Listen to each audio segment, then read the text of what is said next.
በስመ አብ ወወልድ ወመንፈስ ቅዱስ አሐዱ አምላክ አሜን።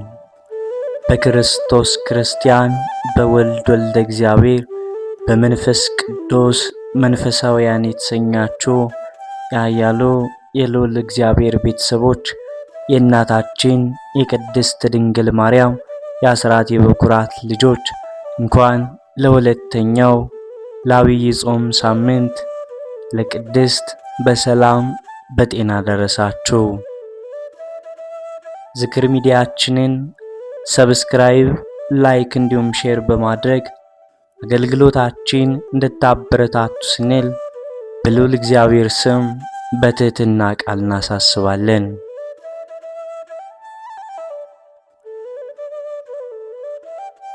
በዛሬው መርሐ ግብራችንም ቅድስት የተባለችውን ሳምንት እንደዚህ በማለት እንተርካለን።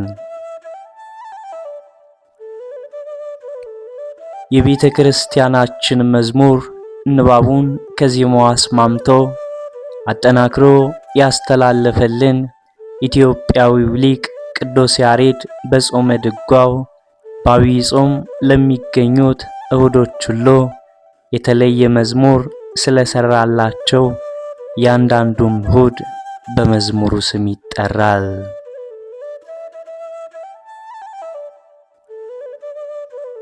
በዚህ መሰረት የዚህ ታላቅ ጾም ሁለተኛው እሁድ ቅድስት ተብሎም ተሰይሟል። ቅድስት የሚለው ቃል ግሱ ቀደሰም ሲሆን ለየ፣ አከበረ፣ መረጠ የሚሉ ድንቅ ትርጉሞችን ይዞ ተገኝቷል። ቅድስት ማለት የተለየች፣ የተመረጠች፣ የከበረች ማለት ነው። ቅዱስ የሚለውም ቃል እንደየአገባቡ ለፈጣሪም ለፍጡርም ያገለግላል። ለፍጡር ሲነገርም ደግሞ እንደ ፍጥረቱና እንደ ቅድስናው ደረጃ ትርጉሙ ሊወሰን ይችላል። እግዚአብሔር ቅዱስም ስንል የባህሪው የሆነ ኃጢአት የማይስማማው ለቅድስናው ተወዳዳሪ ተፎካካሪ የሌለው ወደር የማይወጣለት ዘላለማዊ የሆነ ማለታችንም ሲሆን ፍጡራንን ግን ቅዱሳን ስንል ቅድስናቸው የጸጋም የሆነ ነው። ከእግዚአብሔር የሚያገኙት እንደ ነጭ ልብስ ጽድቁም ኃጢአቱም እንደየዝንባሌያቸው የሚስማማቸው ለቅድስናቸው ማዕረግ ደረጃ የሚወጣለት እንደ ገድለ ትሩፋታቸው መጠን ሊጨመርም ሊቀነስ ሊጎልም የሚችል ማለታችን ነው።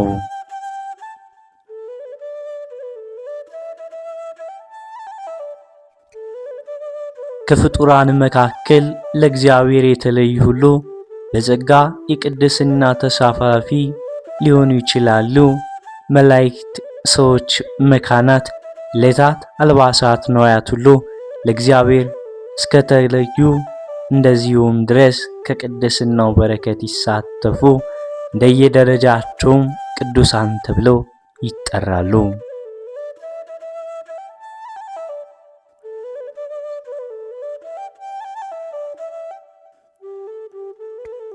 በዚህችም ዕለት ስለ ቅድስና እንዲሁም በዕለተ ሰንበት ከሌሎች ቀናት በተለየ ሁኔታ ለጽድቅ ሥራም እንድንበረታ ለቅድስና ራሳችንን እንድንለይ ስለ ዕለተ ሰንበት ቅድስናም ይሰበካል፣ ይነገራል።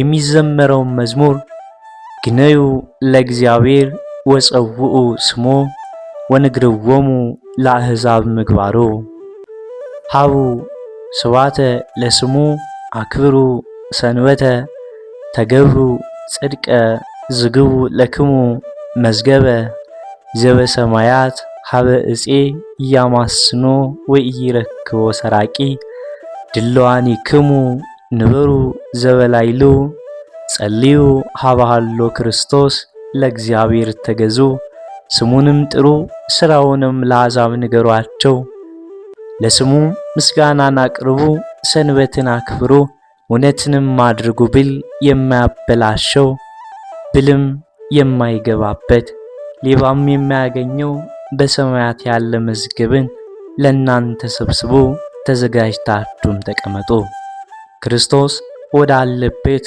ወደ ላይም አስቡ ሲል በዚህ በሰንበት ዕለት ይዘከራል።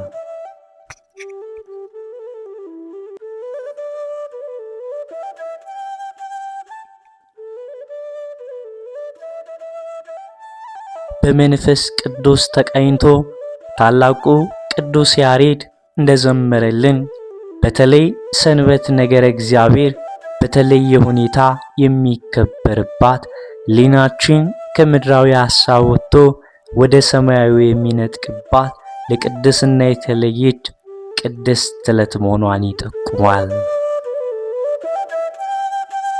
በቅዱስ መጽሐፍም የሰንበት ቀን ትቀድሰው ዘንድ አስብ ተብሏል። የሰንበት ቀን አስቀድሞ የተቀደሰ የተባረከ ራሱ ክርስቶስ የቀደሰው የባረከው እግዚአብሔርም ነው።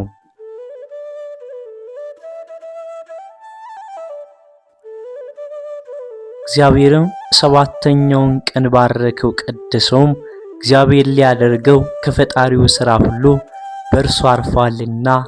እንዲህ የሰንበትን ቀን ትቀድሰው ዘንድ አስብ የተባለው እግዚአብሔር አስቀድሞ የባረከውን የቀደሰውን እኛ ድጋሚ የምንቀድስ የምንባርክ ሆነን ሳይሆን በዕለተ ሰንበት ራሳችንን በተለየ ሁኔታ ለቅዱስ ተግባር እንድንለይ ለሥጋችን ከምንፈጽማቸው ተግባራት ይልቁን ለተግባረ ነፍስ እንድናልላም ያስረዳናል።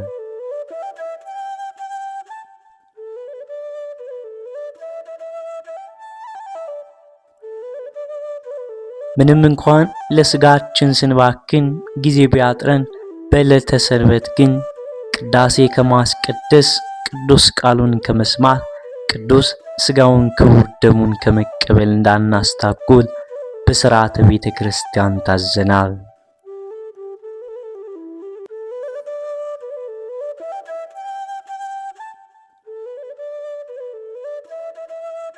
ሊቃውንቱም በፍትሐ ነገሥት ተጋብኡ ኩሎ ዕለት ሀበ ቤተ ክርስቲያን ወፈድፋደሰ በዕለተ ሰንበት ወበበዓላት ወበዕለተ ትንሣኤ ዘውእቱ ዕለተ እሁድ። ሁልጊዜ በቤተ ክርስቲያን ተሰብስቡ፣ ይልቁንም በዕለተ እሁድ በዕለተ ቀዳሚት በጌታ በዓላት ወደ ቤተ ክርስቲያን ተሰብሰቡ እንዳለው እንደዚህም ለመንፈሳዊ ሕይወታችን ከሌሎች ቀናት በተለየ ሁኔታ ትኩረት የሚሰጥበት የምንቀደስበት ዕለት ቅድስት ሰንበት እንደሆነች ተናግረዋል።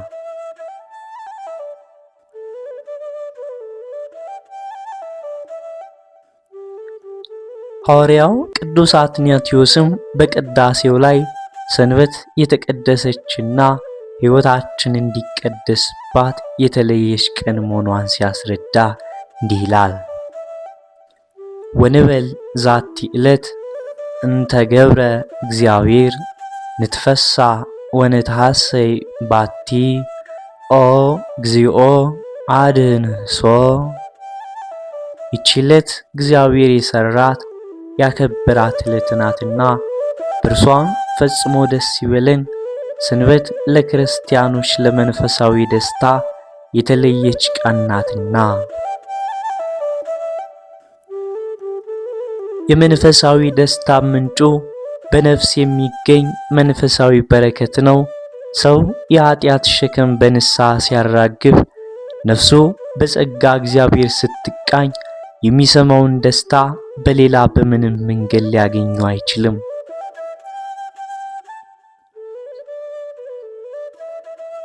ቅዱስ አትናቴዎስ ሐዋርያዊ ሰንበት ቅድስና ለቅድስና የተለየች ቀን መሆኗን ያስተማረን አስቀድሞ በነቢያት ትንቢት ያናግር የነበረ መንፈስ ቅዱስ አነሳስቶት ነው። ስለ ሰንበት መለየትና መቀደስ እንዲሁም የመንፈሳዊ ሐሴት ቀን ለመሆኗን ነቢዩ ቅዱስ ዳዊት መዝሙሩ እንዲህ ብሎ ነበር።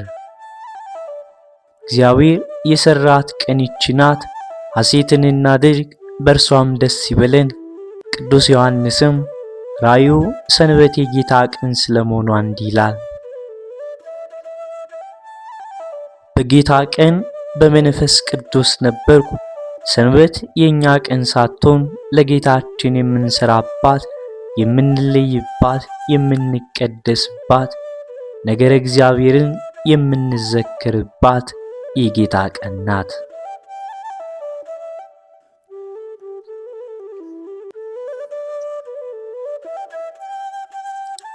ለቅድስና የተለየች ቅድስት ቀን ናት።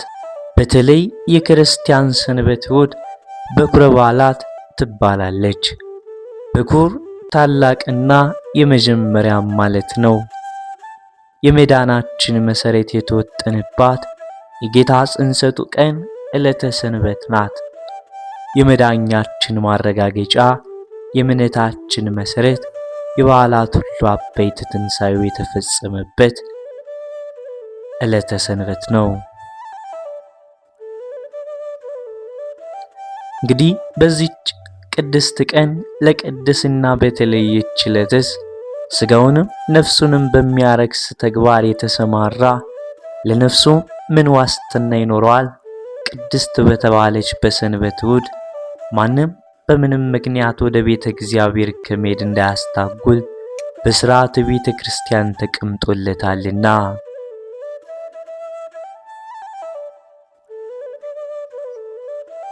ሌላውም ቀርቶ በዕዳ በብድር በቀረጥ በግብር በአስራት በበኩራት ይልኝታ ፈርቶ ማንም ቅድስት በምትባል በእሑድ ሰንበት ቅዳሴ እንዳያስታጉል ማንም ማንንም በዚች ቅድስት ዕለት ምንም አይነት ዕዳ እንዳይጠይቅም ታዟል።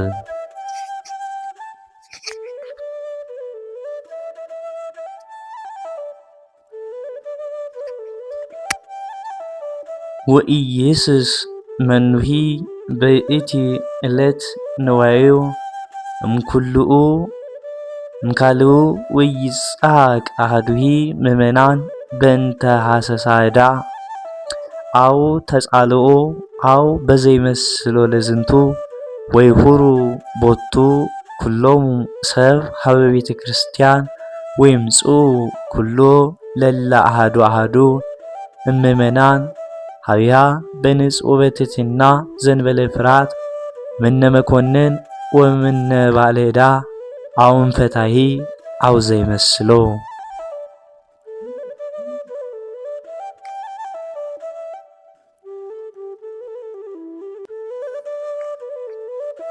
ወመሰ ታብለ አሐዱ ክርስቲያን መክብኤተ ይፈዲ ከመ ምእመናን ወገን አንድስ እንኳን በእሑድ ቀን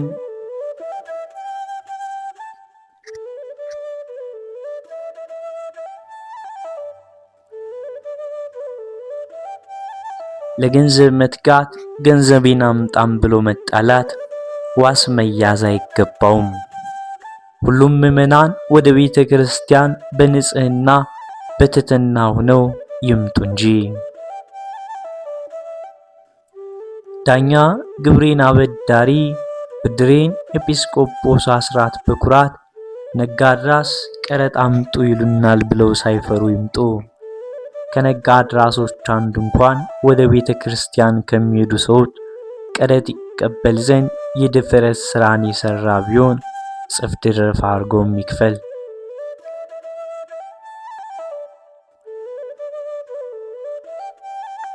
ቅድስት ቤተ ክርስቲያን ይህንን ያክል ጥንቃቄ የምታደርገው ሰዎች በተለያየ ምክንያት ከቤተ እግዚአብሔር እንዳይርቁ ከዚያም አልፎ ተበዳይም ሆነ በዳይ በዕዳ የሚጠየቅም ሆነ የማይጠይቅ ሁለቱም በአንድነት ቅዱስ ቃሉን ሲሰሙ ዋሽቶ የሰውን ዕዳ ያልከፈለውም ተጸጽቶ ይክሳል። ወራት ብሶበት ቀን ጥሎት መክፈል ላልቻለውም ምሕረት ይቅርታ እንዲያገኝ ቅዱስ ቃሉ ጸሎቱም ምክንያት ይሆነዋል። በዚህም የተነሳ ሁለቱም ወገኖች በክፉ ከመፈላለግ ይልቅ የይቅርታ የምሕረት ሰዎች ይሆናሉ። በዚች በኩረ በዓላት በምትሆን በቅድስት በዕለተ ሰንበት ምዕመናን አንዱስ እንኳን ከቤታቸው እንዲሆኑ መጽሐፍ ያወግዛል።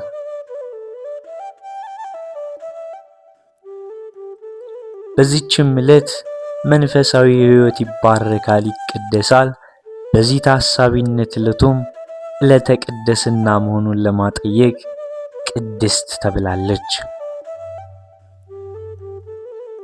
ቅድስና የተፈቀደልን ብቻም ሳይሆን የታዘዝነውንም ጭምር ነው። እኔ እግዚአብሔር በዚህ ኃይለ ቃል ውስጥ ቅድስና እንደ ፈቃድም እንደ ትእዛዝም ሆኖም ተሰጥቶናል። እግዚአብሔር ያልፈቀደውን ነገር አድርጎ ሁኖም ብሎም አያዝም። የቅድስና ሕይወት መሰረቱ የእግዚአብሔር ፈቃድና ትእዛዝ ሆኖም ሳለ ለመቀደስ የእግዚአብሔር መሻት መፈለግ ዝንባሬም የኛም መፈለግ ውሳኔም ጭምር ነው።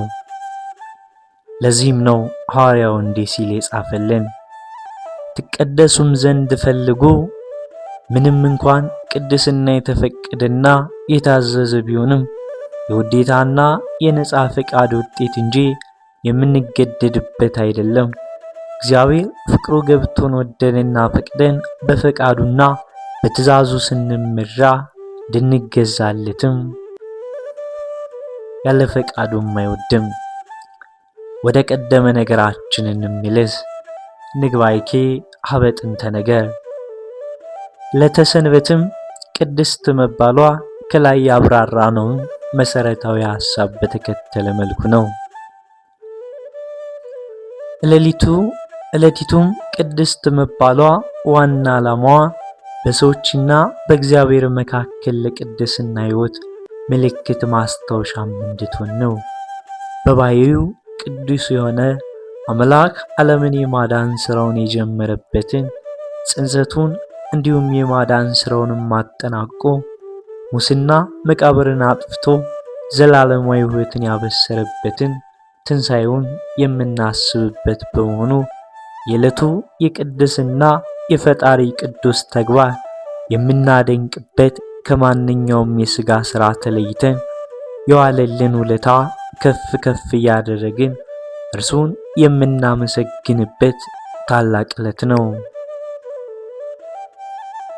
ይህም እኛን ወደ በለጠ የቅድስና ሕይወት የሚያሸጋግረን ከመሆኑም በላይ የእግዚአብሔርን ጥልቅ ፍቅር በየጊዜው እንድናስብና በፍቅሩም እንድንኖር ያግዘናል። ከጾሙም በረከቱም ረድኤቱም ያሳትፈን። አሜን።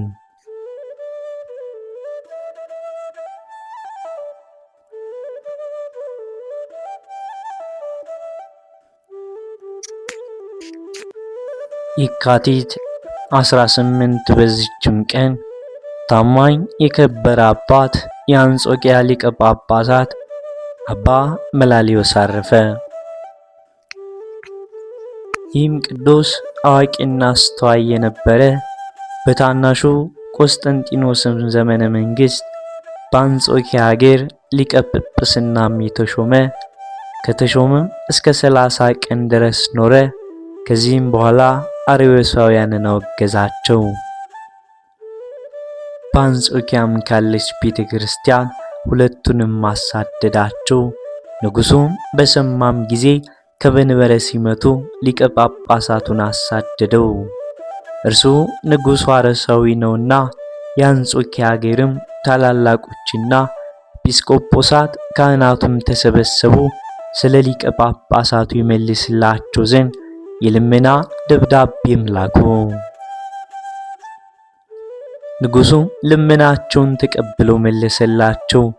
ይህም አባት በተመለሰም ጊዜ አርዮሳውያንን ወደ ማውገዙ ተመለሰ። በቃላቸውም የሚያምኑትን ስተታቸውንና ስደዋቸውን ግልጽ እያደረገ ወልድ ከአባ ኅሪ እንደተወለደ በመለኮቱም ትክክል እንደሆነ ለሁሉ የሚሰብክ የሚያስተምር ሆነ።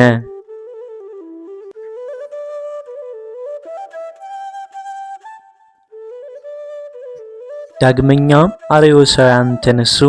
የንጉሡን ልብ ወደ እርሳቸው እስከመለሱት ድረስ የአባትየውን እጅሉ ወደ ንጉሥ ጻፉ። ዳግመኛም ልኮ ከፊተኛው ወደሚርቅ አገር አሳደደው።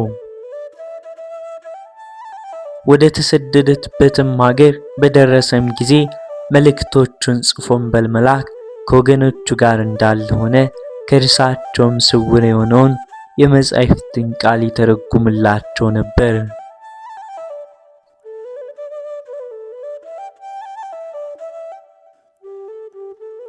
በአንጾኪያ ላሉ መንጋዎቹ ይደርሳቸዋል። አዋቂዎች የሆኑ ኤጲስቆጶስና ቀሳውስት ልዩ በሆነች ሦስትነት 318 አባቶች ያስተማሯት የቀናች ሃይማኖት እንዲያስተምሩ ያዛቸዋል። እንዲህም እያደረገ እስካረፈበት ቀን ድረስ በተሰደደበት ብዙ ዘመናቶችን ኖረ። ዮሐንስ አፈወርቅም አመስግኖታል። የምስጋና ድርሰቶችንም ደረሰለት። ስለ ቀናች ሃይማኖትም ብዙ መከራ ስለደረሰበት ክብሩና ግርማው ከከበረው ሐዋርያ ክብር እንደማይጎድል ተናገረ። ለእግዚአብሔር ምስጋና ይሁን። እኛንም በዚህ አባት ጸሎት ይማረን። በረከቱም ረድኤቱም አማላጅነቱ